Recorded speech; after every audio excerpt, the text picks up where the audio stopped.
नमस्कार दोस्तों, स्वागत है आपका master Umesh Kumar real fighter channel में। दोस्तों आज हम निष्ठा प्रशिक्षण के तहत जानेंगे विद्यालय आधारित आकलन के सभी प्रश्नों के सही जवाब। लेकिन दोस्तों यदि वीडियो पसंद आए तो चैनल को सब्सक्राइब जरूर कर लीजिएगा। तो आइए दोस्तों शुरू करते हैं। रूब्रिक के बारे में निम्नलिखित में से कौन सा कथन सही है? इसका सही उत्तर है शिक्षक और विद्यार्थी को मिलकर रूब्रिक का निर्माण करना चाहिए। शिक्षण अधिगम एवं आकलन प्रक्रिया में प्रौद्योगिकी का समावेशन विद्यार्थियों की सहायता करता है। उत्तर है बहुआयामी और किसी भी समय कार्यक्रम के माध्यम से अधिगम के मार्ग। विद्यार्थी किसका आकलन कर रहे होते हैं जब वह सहभागी समूह आकलन में संलग्न होते हैं? उत्तर है दूसरे विद्यार्थी का। निम्नलिखित में से कौन सा गतिविधि विवरणिका आकलन से संबंध नहीं है? उत्तर है विवरणिका को पोर्टफोलियो आकलन बोर्ड के पास ग्रेडिंग के लिए जमा करना। विद्यालय आधारित आकलन मुख्यतः के सिद्धांत पर आधारित है। इसका उत्तर है विद्यालय में शिक्षक अपने शिक्षार्थियों की क्षमताओं को बाह्य परीक्षकों की तुलना से बेहतर जानते हैं। निम्नलिखित में से कौन सा उपलब्धि आधारित आकलन की एक महत्वपूर्ण विशेषता है? इसका उत्तर है विद्यार्थियों ज्ञान कौशलों व रणनीतियों के उपलब्धि के बारे में इसका प्रयोग किया जाता है।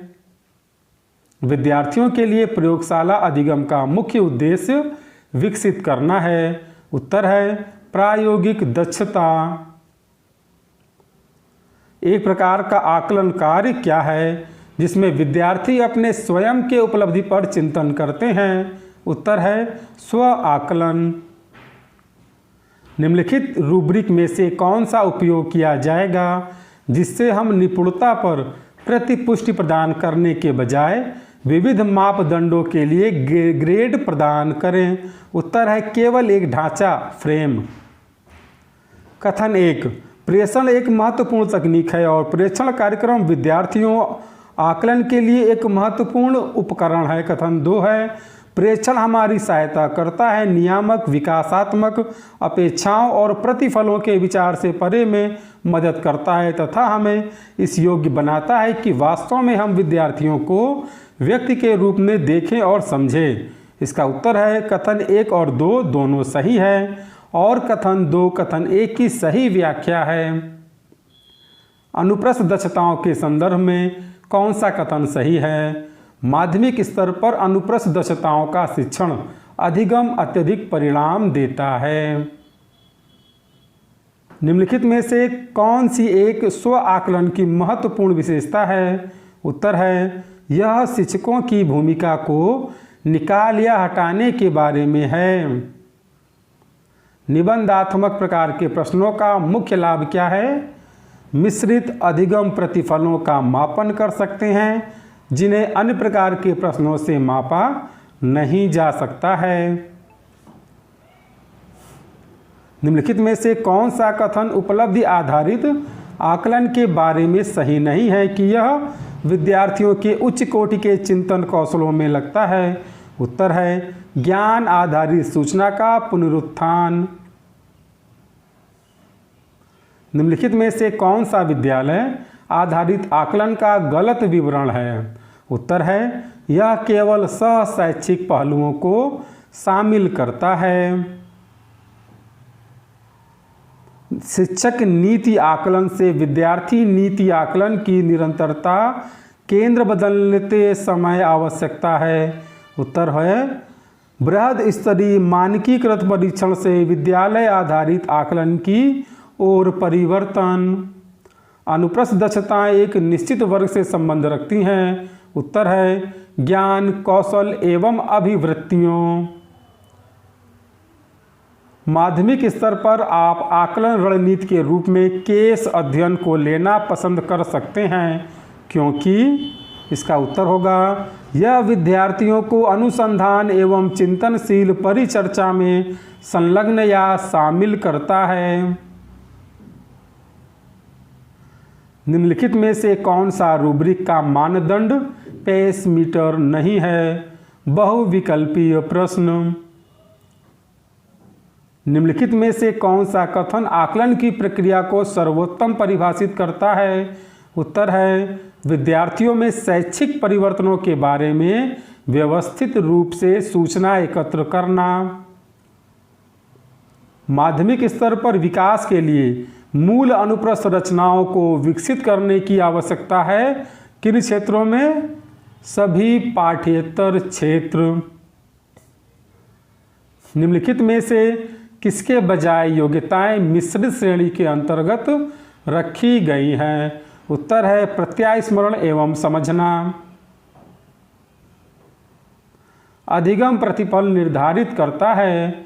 इसका उत्तर है विद्यार्थियों ने जो सीखा है उनसे उनके उपलब्धि की अपेक्षा की जाती है। निम्नलिखित में से विद्यालय पाठ्यचर्या में अनुप्रस्थ दक्षताओं को समाविष्ट करने का कौन सा सामान्य उपागम नहीं है? उत्तर है एक विशेषीकृत विषय के रूप में अनुप्रस्थ दक्षताओं की रूपरेखा तैयार करना और शिक्षण करना।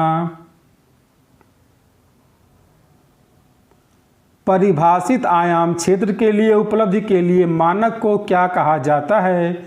इसमें भरा जाएगा रूब्रिक। विश्वसनीयता के साथ अंकन के लिए किस प्रकार का प्रश्न कठिन है? उत्तर है असंरचित निबंध।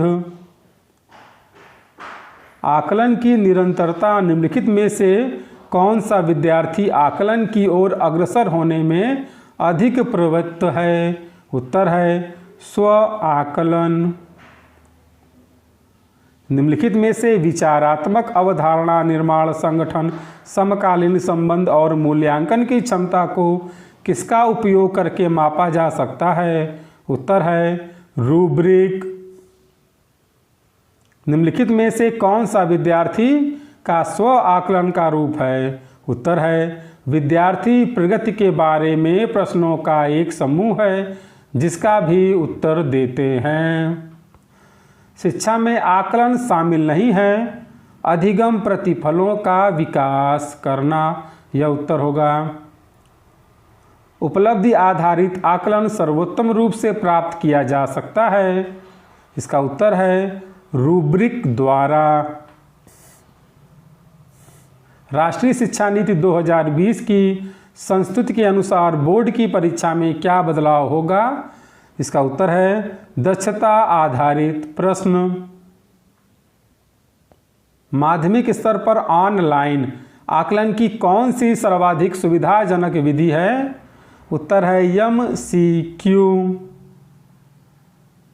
निम्नलिखित में से स्व आकलन के लिए कौन सा उपकरण नहीं है? उत्तर है कक्षा परीक्षा। साकल्यवादी और पूर्वाग्रह रहित आकलन को किस पर आधारित होना चाहिए? उत्तर है बहुसाक्ष्य। विद्यालय आधारित आकलन के प्रारंभ करने का मुख्य प्रयोजन है। इसका उत्तर होगा सभी विद्यार्थियों का 360 डिग्री बहुआयामी विकास का सुनिश्चित करना।